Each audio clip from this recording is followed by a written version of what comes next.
Ein Excavator discovered Hitler's lost Führerbunker kitchen mit der Teekettle still brewing by itself 80 Jahre später. Die liquid inside bubbling without heat or power.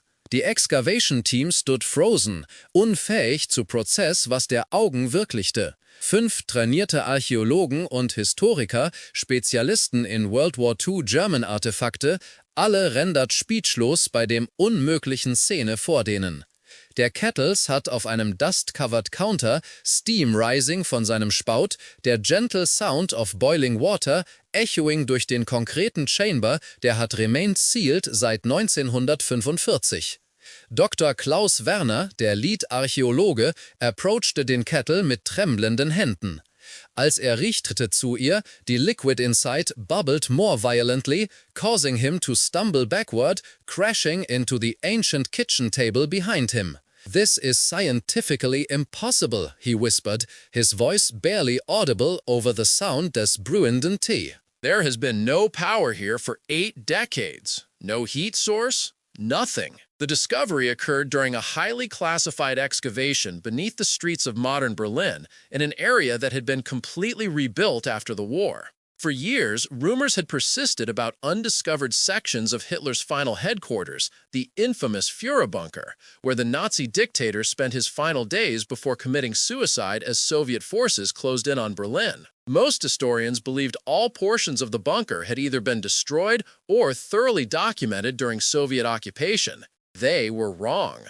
Dr. Werner had dedicated 15 years of his academic career to mapping the forgotten tunnels and chambers beneath Berlin. His research suggested that an isolated section of the bunker system, specifically the kitchen and adjacent dining area used by Hitler's inner circle, had been sealed off during the final bombing raids. The explosions had shifted the earth around it, effectively burying this section beneath tons of concrete and debris, hiding it from Soviet investigators.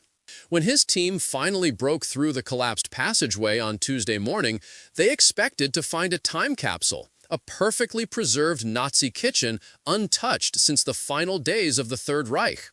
What they found instead defied all logic and natural law. "The moment we breached the final wall, we felt a rush of warm air," recalled Dr. Elise Hoffman, the team's historical preservation specialist. "It smelled of bergamot and lemon, fresh, as though someone had just been brewing tea seconds before our arrival." Her hands shook as she documented the scene, dropping her camera twice before managing to take the first photographs. The kitchen itself was immaculate. No dust covered the countertops. The dishes appeared to have been recently washed, still sitting in a drying rack. Fresh-looking bread rolls sat in a basket on the table. But most disturbing of all was the kettle, actively brewing tea with no visible power source. Dr. Werner instructed his team to document everything before touching any objects. As they photographed the impossible scene, historian Dr. Martin Bauer noticed something equally disturbing. 5 teacups arranged in a perfect circle on the central table, each one filled exactly halfway with amber liquid. Steam rose from each cup, though no one had poured the tea. "It was as if the kitchen was expecting us," Dr. Bauer later wrote in his official report. 5 cups for 5 researchers. The timing could not have been coincidence. The team began taking air and temperature readings. The kitchen maintained a constant temperature of 22 degrees Celsius, while the surrounding bunker chambers were a chilly 8 degrees. No heating system was active. No electrical wires connected to any appliances. Yet everything in the kitchen functioned as if it were being actively maintained. When Dr. Werner finally gathered enough courage to approach the kettle again, he noticed something carved into its metal surface, a series of runic symbols arranged in a pattern that none of the researchers recognized. As he leaned closer to examine them, the kettle suddenly increased its boiling, spraying scalding liquid onto his face and neck. The team rushed to his aid as he collapsed to the floor, screaming in agony. But when they wiped away the liquid, they found no burns or injuries of any kind. Instead, Werner's skin had taken on a grayish pallor, and he reported feeling a profound coldness spreading through his veins. The liquid inside the kettle was not water, as they had assumed. Laboratory analysis would later reveal to be a complex mixture of herbs and chemicals, including traces of a compound unknown to modern science. More disturbing still, the liquid contained human DNA, matching samples preserved from Hitler's personal items in Russian archives. Berlin authorities were immediately notified, but the German government quickly classified the entire discovery. Within hours, specialized military personnel wearing hazmat suits descended into the bunker and sealed off the kitchen. 2 members of this military team refused to enter after witnessing the kettle increase its brewing activity when they approached. One soldier described seeing faces forming in the steam before fleeing the site. The government's official statement declared they had found historically significant artifacts requiring special handling protocols, but made no mention of the impossible phenomena witnessed by the original excavation team. 3 days after the discovery, Dr. Werner was hospitalized with an unknown illness. His body temperature had dropped to 32 degrees Celsius, and he reported hearing whispers in German even when alone. Hospital staff documented his erratic behavior, including attempts to draw the same runic symbols they had found on the kettle. "The kitchen wanted us to find it," he told doctors during a particularly lucid moment. "It's been waiting all this time, brewing that poison, preserving itself for whoever would eventually break through." Further exploration of the kitchen revealed even more inexplicable findings. The refrigerator, an early model from the 1940s, was running at perfect temperature, keeping several glass bottles of milk fresh. The stove showed evidence of recent use, with warm grease still in its pans. A clock on the wall kept perfect time, its mechanical gears functioning without having been wound for 8 decades. But perhaps most chilling was the cookbook found open on the counter. It displayed a recipe titled Tee für den Endsieg, tea for the final victory. The handwritten notes in the margins detailed ingredients that included herbs, chemicals, and most disturbingly, essence of the Führer, translated from the German Essenz des Führer. Historical records indicate that in the final days of the war, as Soviet forces closed in on Berlin, Hitler became increasingly obsessed with occult practices. Though publicly the Nazi regime had banned many forms of occultism, privately Hitler had sanctioned research into supernatural means of ensuring German victory. The cookbook appeared to be evidence of these desperate final attempts. "This kitchen was not just for preparing food," explained occult historian Dr. Sarah Klein, who was briefly consulted before the government terminated all civilian involvement. "It appears to have been designed as a ritual space, where meals and beverages with specific occult properties were prepared for Hitler and his inner circle. The 5 teacups on the table were found to contain traces of human blood, hair, and tissue, all matching Hitler's DNA profile. According to Dr. Klein's preliminary analysis, this suggested an attempt at some form of essence transference ritual, though she was prevented from completing her research. 1 week after the discovery, a series of unexplained events began occurring throughout the excavation site. Workers reported hearing German voices singing patriotic songs from the Nazi era, though no one was present. Equipment would turn on and off by itself. Most troubling, 3 members of the military containment team developed identical symptoms to Dr. Werner: dropping body temperature, grayish skin, and the compulsion to draw the same runic symbols. By day 10, the situation had deteriorated further. 2 members of the original archaeological team had disappeared entirely. Dr. Elise Hoffmann was found wandering the streets of Berlin, speaking fluent German with an Austrian accent, despite being American with no previous knowledge of the German language. When questioned, she claimed to be preparing for the return. Security camera footage from inside the bunker kitchen, which had been installed after the discovery, showed impossible scenes. Between 2:34 and 2:36 a.m. each night, the footage captured shadowy figures moving around the kitchen. They appeared to be preparing food and drinking tea, though their features were never clearly visible. Government officials ordered the entire bunker section to be flooded with concrete, but workers reported that the liquid concrete would not flow into the kitchen area. It simply stopped at the threshold as if blocked by an invisible barrier. 3 separate attempts to seal the chamber failed. Dr. Werner, still hospitalized, began to exhibit new symptoms. His nurses documented that at precisely 3 a.m. each morning he would sit upright in bed und sprach in fließendem Deutsch, eine Lange, die nur akademisch, nicht konversationell konnte, über die Wiederauferstehung durch Essenz und das Brühen, das nie endet.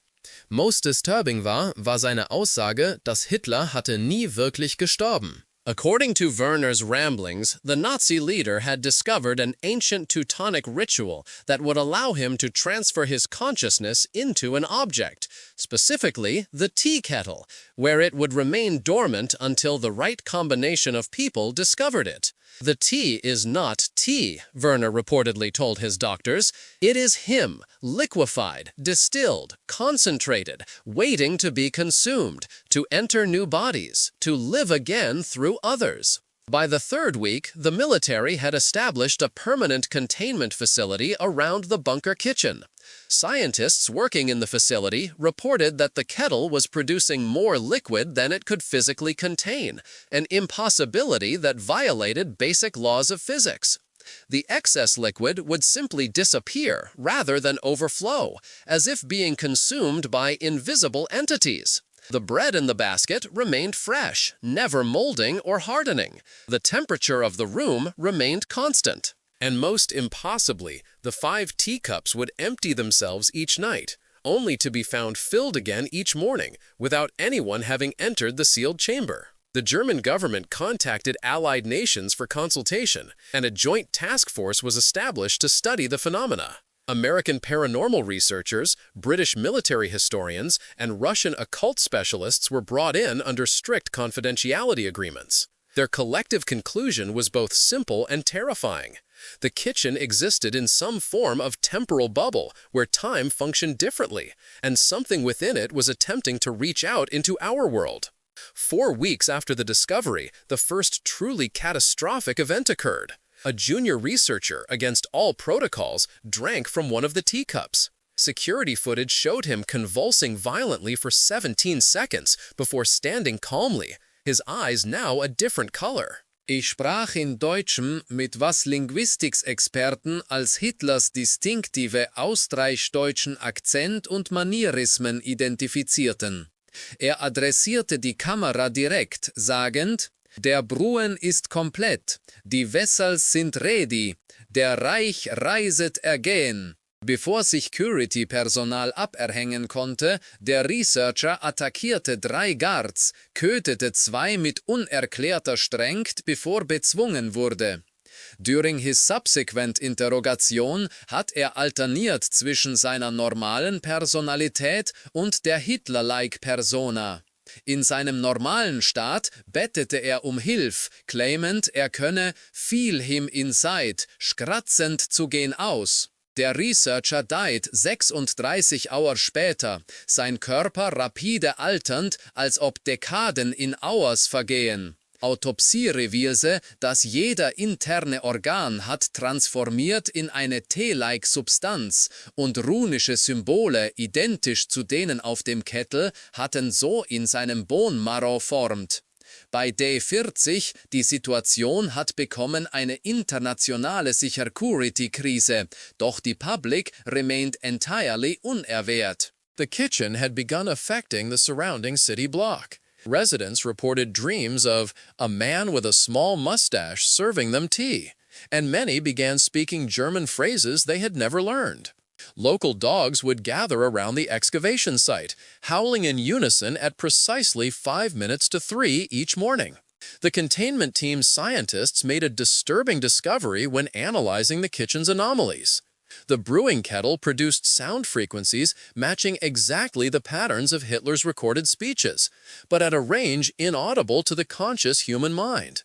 These frequencies, they theorized, were affecting the brains of anyone who spent time near the kitchen, subtly influencing their thoughts and behaviors. Dr. Werner, still in medical isolation, began producing detailed technical drawings of what he called the resurrection machine. The diagrams depicted the kitchen as the center of an elaborate occult device, with the kettle as its heart. According to his increasingly coherent explanations, the kitchen was designed in the final days of the war as Hitler's true failsafe, not a place to prepare food, but a mechanism to prepare his return. The tea is his essence, distilled through occult processes, Werner explained to investigators.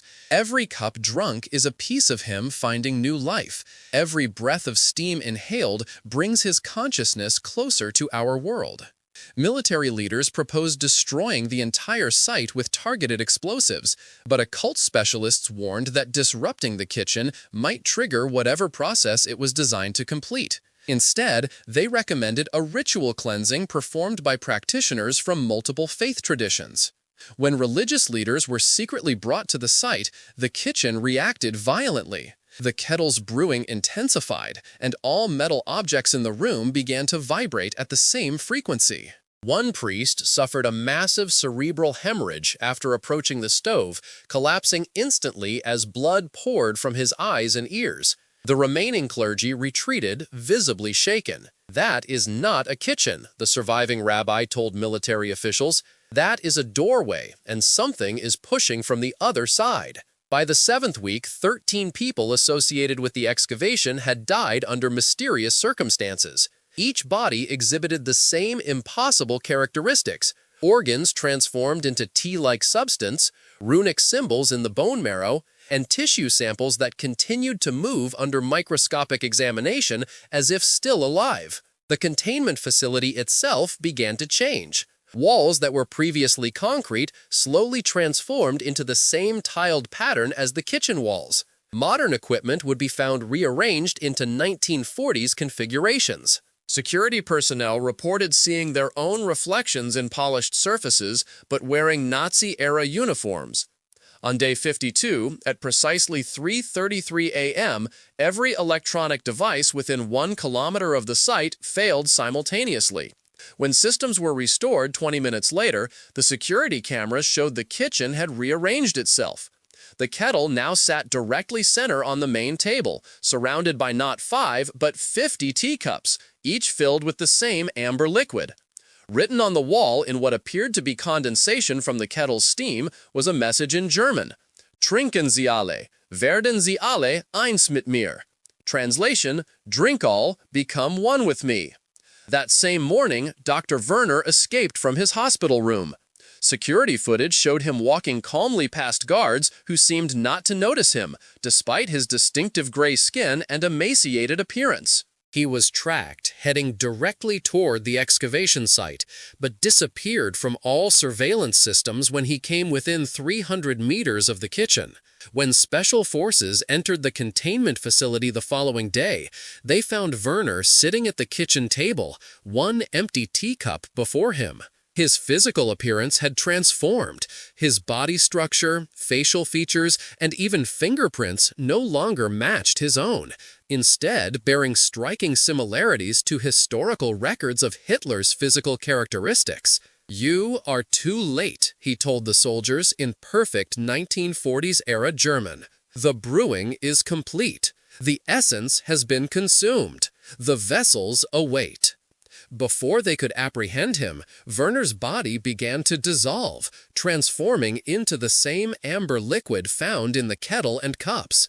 The liquid flowed impossibly upward, against gravity, returning to the kettle, which began brewing more violently than ever before.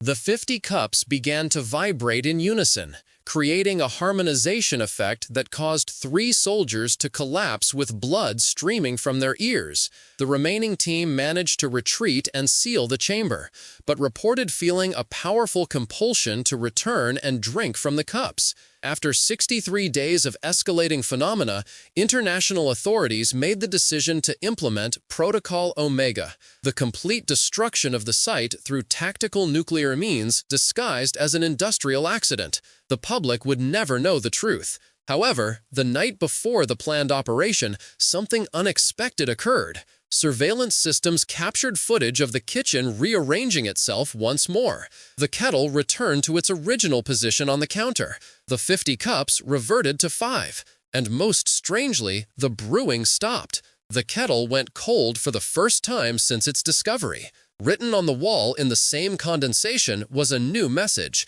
Phase 1 complete. Patience now. They will come when called. The nuclear option was temporarily suspended as scientists tried to understand this sudden change. Readings indicated that the temporal anomalies had ceased. The kitchen appeared to have become just a kitchen again, albeit one preserved in perfect condition from 80 years ago. After 70 days of continuous monitoring with no further activity, the site was declared dormant rather than resolved. A permanent observation facility was established, staffed by personnel rotated every 72 hours to prevent possible influence. The 5 teacups remained on the table, empty now, waiting. The final report, classified at the highest levels, concluded with a warning from the last surviving member of the original archaeological team, Dr. Martin Bauer. The kitchen is not destroyed. It is not neutralized. It is merely waiting. Whatever was brewing there for 8 decades has finished its preparation. It has found what it needed: knowledge of our world, our weaknesses, our fears. And most terrifyingly, it has found vessels, human bodies prepared through exposure to the essence. We may have contained one kitchen, but we cannot contain what has already spread beyond it. 3 months after the kitchen went dormant, reports began emerging from 5 different countries of individuals with no connection to the excavation exhibiting the same symptoms as the original team: dropping body temperature, grayish skin, drawing of runic symbols. Each reported dreams of being served tea by history's ghost. More disturbing still, these individuals began gathering followers, speaking of the coming resurrection and the Reich that brews beneath. Small groups formed, then larger organizations, all centered around the consumption of a special tea, brewed according to recipes they claimed came to them in dreams. The kitchen beneath Berlin remains under constant surveillance to this day. The kettle sits cold. The cups remain empty. But every year, on April 30th, the anniversary of Hitler's suicide,